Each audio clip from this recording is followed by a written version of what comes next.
Right now, the richest 1% of Americans own more wealth than the entire bottom 90% combined.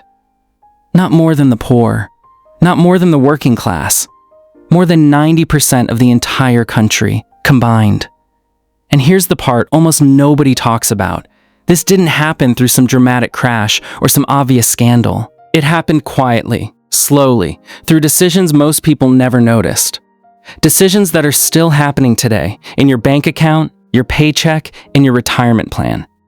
In the next few minutes, I'm going to show you exactly how the middle class got quietly squeezed out, and more importantly, the specific moves you can make right now so you don't get squeezed out with it. Here's what most people get wrong about wealth inequality. They think it's about greed. It's actually mostly about math. And most people are on the losing side of that math without realizing it. For the last few decades, asset prices, stocks, real estate, private businesses have grown dramatically faster than wages. If your wealth is tied up in a paycheck, you're playing a slow game. If your wealth is tied up in assets, you're playing a fast one. The top 1% aren't necessarily working harder than everyone else.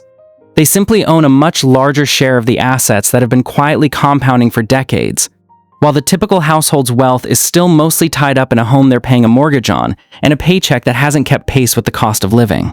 That's the quiet part.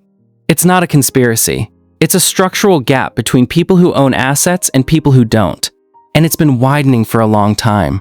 So the real question isn't, is this fair?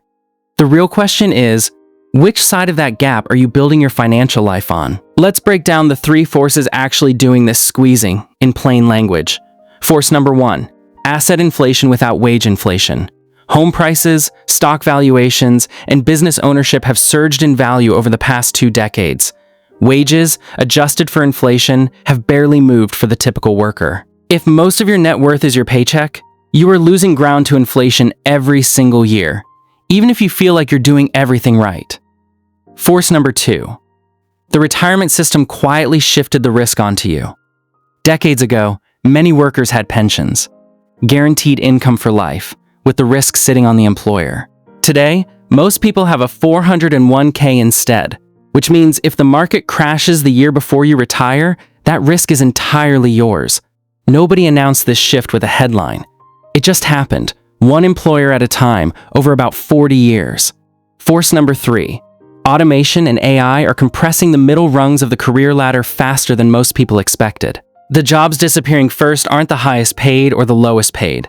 They're the stable, middle-income roles that used to let an ordinary family build wealth slowly and safely over a career. None of these 3 forces made headlines on the day they happened. That's exactly why most people don't see the squeeze until they're already in it. So here's what actually matters. Not panicking about inequality, but making sure you personally end up on the ownership side of that gap instead of the paycheck-only side. First, own assets, even in small amounts, starting now.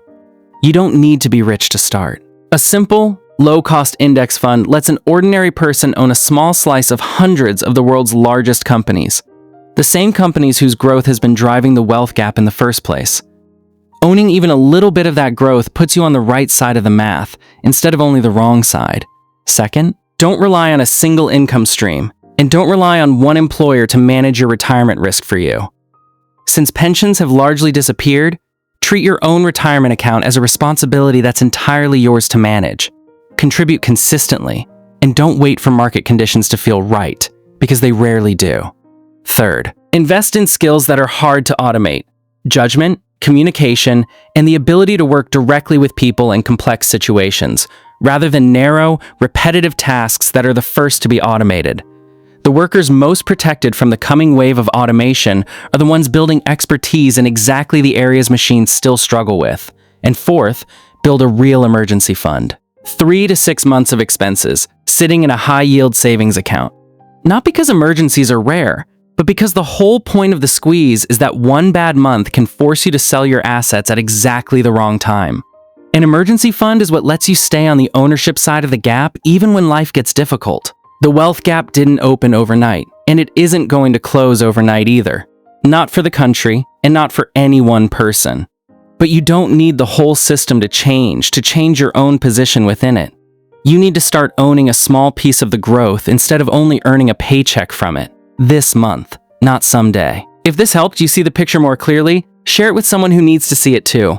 Subscribe for more videos that connect the bigger economic picture to your own money decisions. I'll see you in the next one.